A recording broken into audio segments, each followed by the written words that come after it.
Pour en revenir au professeur Romanides et à cette notion d'énergie incréée et à la dérive de l'augustinisme, le père Romanides s'est aperçu que saint Augustin considérait, par exemple, les manifestations du Seigneur dans l'Ancien Testament comme des émanations de Dieu, donc comme des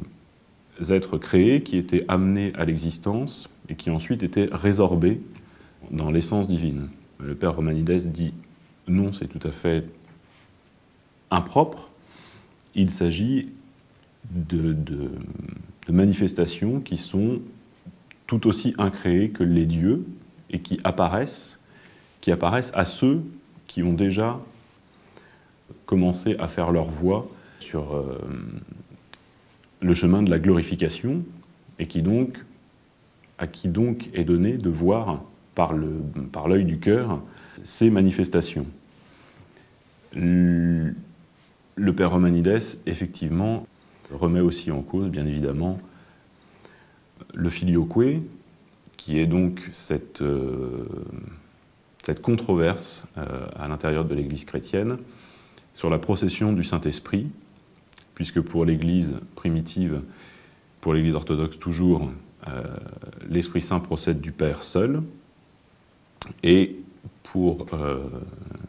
la foi catholique, l'Esprit Saint procède du Père et du Fils. Cette option, on va dire, qui a été exprimée par saint Augustin dans le De Trinitate, a été utilisée et a été imposée à l'époque carolingienne à l'Église de Rome, ce qui est en partie la raison du schisme entre l'Église orthodoxe et l'Église catholique. Le père Romanides,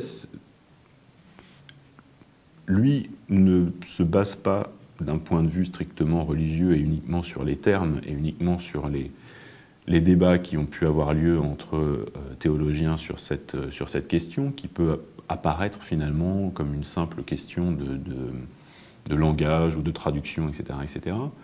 mais dit bien que si dès le départ on pense que la voie de la glorification passe par des êtres créés qui sont ensuite résorbés et par une mauvaise conception de la pratique de la prière qui en découle, eh bien c'est toute la voie du salut christique qui est remise en cause. C'est finalement presque quelque chose de technique, c'est-à-dire on ne va pas utiliser la bonne méthode et on en arrive à quelque chose qui n'est pas ce que désirait le Christ pour l'humanité.